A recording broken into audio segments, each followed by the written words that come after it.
Ahojte, dnes so starou mamou ideme variť Zegedinský guláš s domácou knedlou.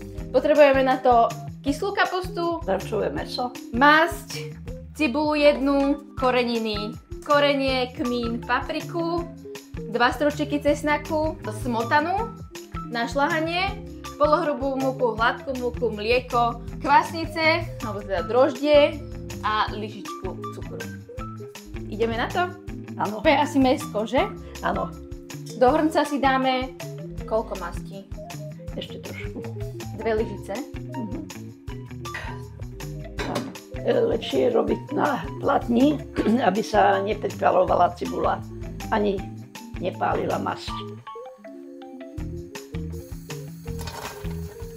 Kedy pridáme potom to mäso?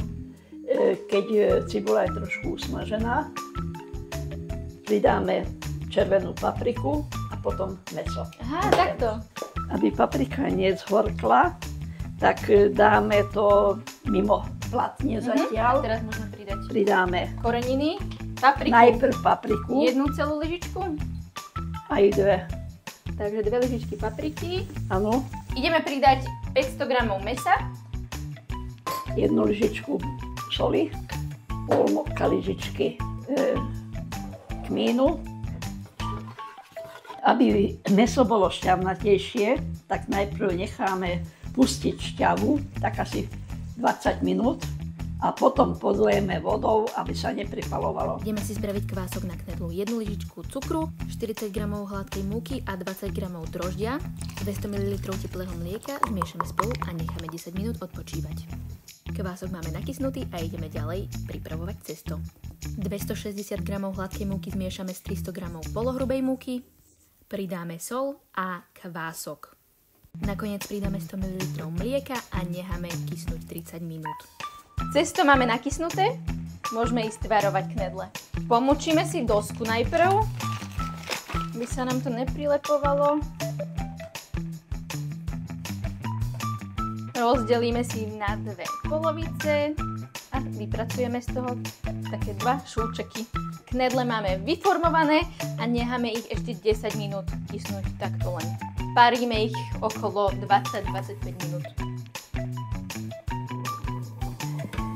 Asi po hodine dusenia mäsa k nemu pridáme kapustu kyslú.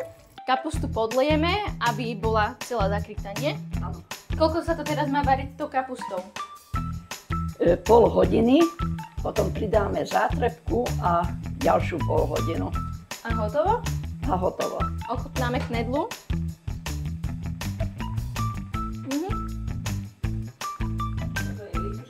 Ideme si zmiešať 250 g smotany na šľahanie s 2 lyžicami hladkej múky a 2 pretlačenými stručikmi cesnaku. Túto zmes potom dáme ku kapuste. Najprv múka, cesnak a pomaly nalejeme 250 ml smotany a rozmiešame s vidličkou. Posledný krok pridať Zátrepku. k nášmu mäsu a ku kapuste. A potom ešte chvíľku povaríme a máme segedín hotový. Máme navarené. Môžeš ochutnať, stará mama? Áno, No, čo hovoríš? môže byť. Ochutené? Dobre. Akurát. Dúfam, že aj vám bude chutiť a my vám prajeme dobrú chuť.